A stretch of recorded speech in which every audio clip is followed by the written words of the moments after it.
Hello mga me, good morning. Ayan, naboring ako mga me. Ay, pagising ko, naisipan ko nga magluto ng sapin-sapin. Dahil nga wala akong lalagyan mga me paglutuan. Kaya naman, pinagtsagaan ko na lang itong akin ni Renera nga para sa puto o sa bibingka. Ay, wala naman tayong dahon dito mga me. Kaya naman, gumawa na lang ako ng paraan para naman maglambot itong atin nga linagyan ko kasi ng sa halip na daon ay plastic na lang ang linagay ko, o di ba? Habang kumukulo ito mga me, ay yan ay nagkape-kape ako dito dahil gawa nga ng umaga nga ito mga me, naburing talaga ako pagising ko.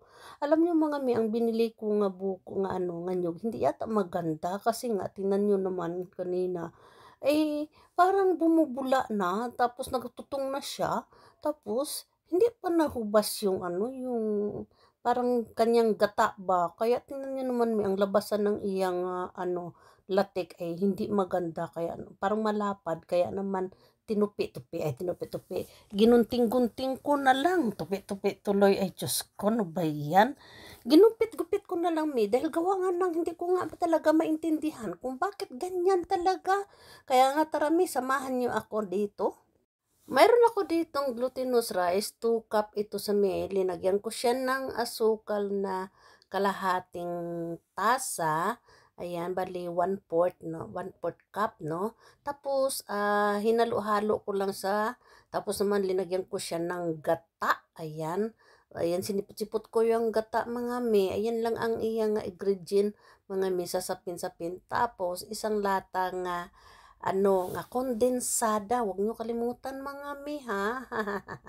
Huwag niyong kalimutan mga me. Kaya yan, pagkatapos yan mga me, ay linagay ko na dito sa akin nga paglulutuan. Dahil nga wala nga akong paglulutuan yenera mga me. Kaya ito naman, ginawa ko lang ng yenera yung lutuan ko ng puto. Tapos mga me, dahil wala nga akong dahon, ayan, pinaggawan ko na lang ng paraan, plastic na lang ang linagay ko mga me para naman madali siya matanggal pag maluto.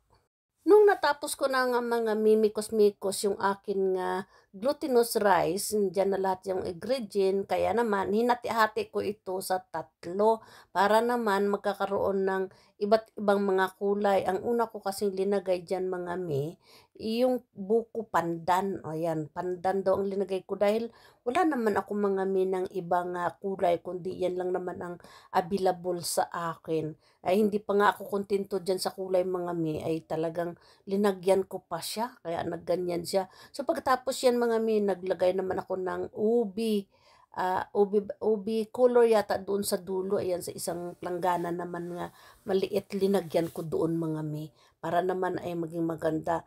Tapos doon sa dulo mga yung isang doon yung puti na yon ay dahil kailangan natin ang puti, kaya naman ayan, wala na akong linagay dyan, bali vanilla na lang yung linagay ko dyan.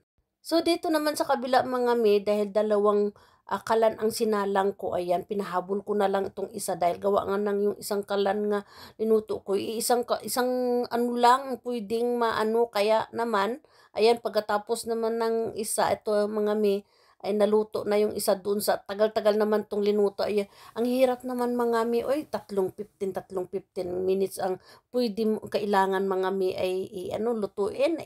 Nainis ako mga dahil ang init, kaya ayaw ko talaga magluto. Yan, o, tingnan nyo kung nakikita yun mga yan ang una kong luto, o diba, masarap. Pero mga dahil gawa nga ng hindi na ako makaantay dyan mga gusto ko na tikman yung akin linuto, ayan, inumpisahan ko ng luto-luto, sarap talaga mga. Pero sa totoo lang mga masarap kainin yung sapin-sapin kapag yung malamig na, pero kapag yung mainit hindi pa masyado. Kapag malamig doon pala mga ay ang sarap talaga. May ikukuwento pala ako sa inyo mga kayo din ba mga kapag magluto kayo sa kusina niyo, panay ba kayo punas-punas tapos hugas-hugas? Kasi ako talaga mga hindi talaga ako sanay yung magluluto ako tapos may hugasan gano'n, kaya panay ako punas, panay ako hugas.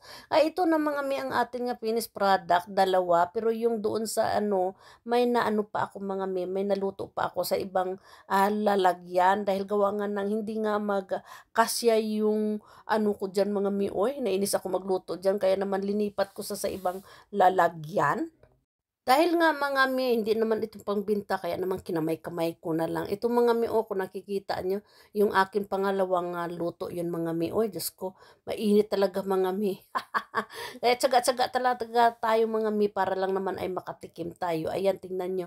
Nakikita nyo mga mi, luto na yung akin nga akin nga tawag to sapin-sapin. Ay nako, Diyos ko. Masarap mga mi, pero hindi ako pwede magbinta dahil ayaw ko matrabaho mga mi. Gusto ko sana, pero matrabaho. Ay, ako, bibili na lang ako mga mi.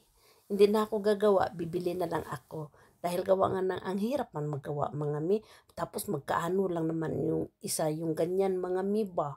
Sige mga mi, hanggang dito na lang ang akin nga video. Wala na talaga akong masasabi diyan sa akin nga luto. Masarap. Oh, sige na. Bye!